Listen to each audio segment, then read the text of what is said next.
I want to take a look at a few different quotes from Rex Ryan about this Packers game and about Jordan Love specifically.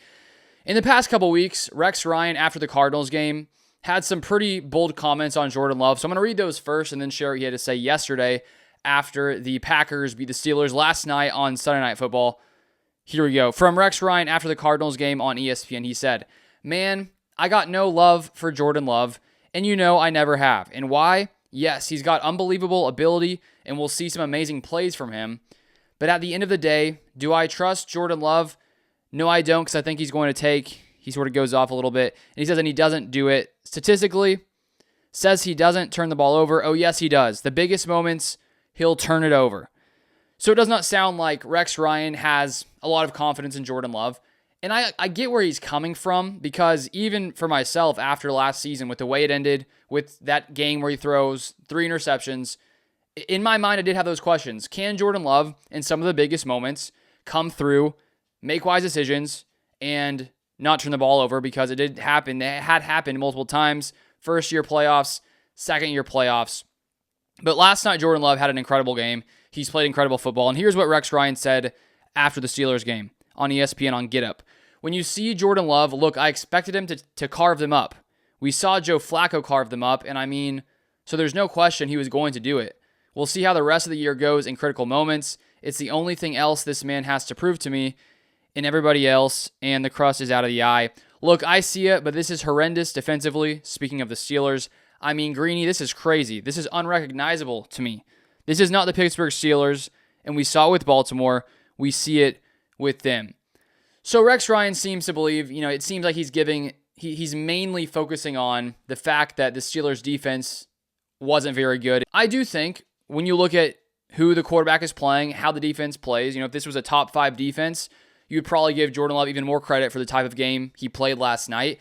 But this Steelers defense, it's not like they've been bad all season. They've had games where they've played poorly. They've had some really good games. They have a very good defensive front.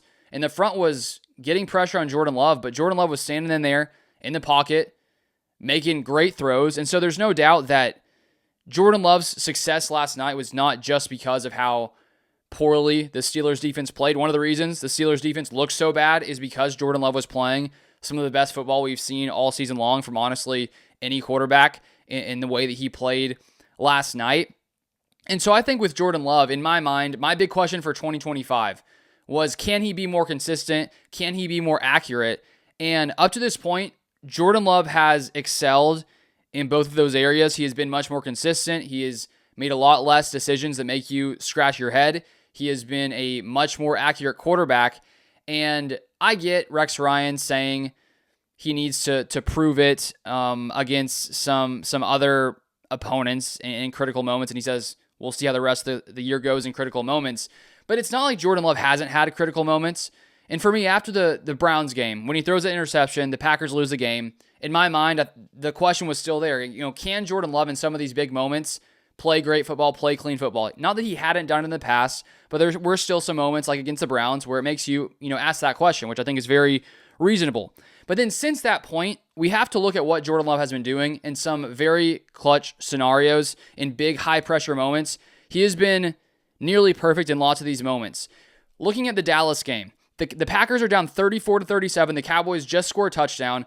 The Packers get the ball back, down 3 with 43 seconds remaining, high-pressure moment. What happens? Jordan Love drives the Packers down the field. They get into field goal range, kick a 53-yarder, send the game to overtime. So in that critical moment, did Jordan Love come through? Yes. And then the Cowboys get a field goal in overtime. The Packers, now that situation, the Packers going down the field, it wasn't the prettiest of time management and things like that.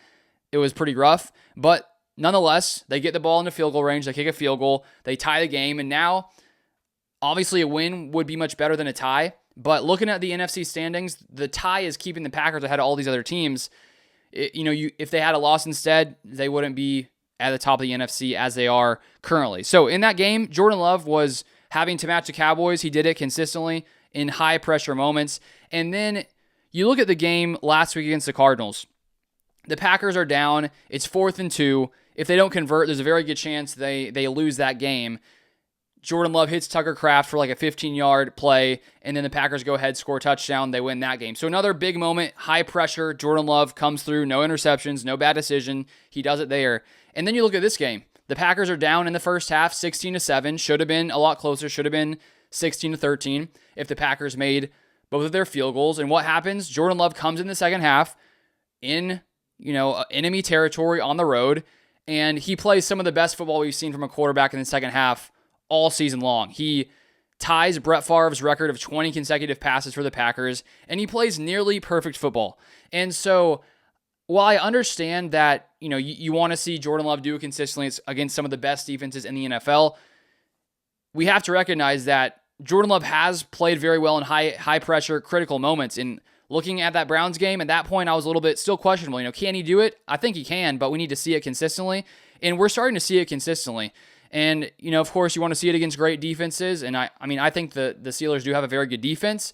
But what Jordan Love has done so far, definitely, we can't look past how good he's been in these high pressure moments in the past few games. So those are my thoughts. If you want more Packers content, feel free to subscribe down below, and I'll see you guys next time.